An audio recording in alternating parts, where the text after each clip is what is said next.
falava em agrofloresta para mim era balela, era coisa de... Eu via falar, mas conhecimento eu não tinha, não. Eu não fazia ideia do agrofloresta, como que ela produzia.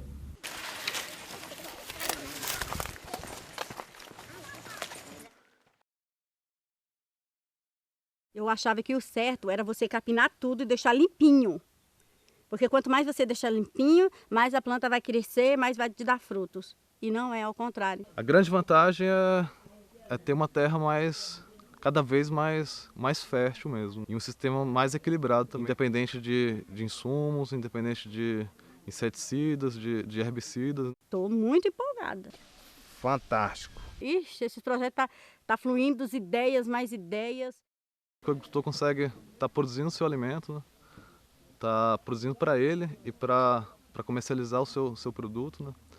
E de uma forma que ele está sempre melhorando o solo, né? Ao contrário da agricultura convencional, que os solos vão ficando cada vez mais fracos, cada vez mais pobres.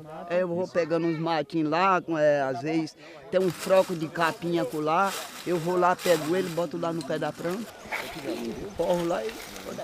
Tem 2 meses e 10 dias, né, que foi plantada a minha agrofloresta. Está bem recente. Eu estou entusiasmado. Meu sonho cresceu mais ainda. Então, dando certo esse projeto da gente, a gente vai crescer. Eu quero ver ela subir, né? Eu quero ver ela subir. Para mim é igual um sonho. Se o povo plantasse todo mundo da agrofloresta, o Brasil seria melhor para nós e mais ainda para as crianças, né? Eu recomendaria a agrofloresta, né, para todo mundo. Todo mundo, né, que está me ouvindo, né? Aí melhor porque aí todo mundo está remediado, todo mundo tem.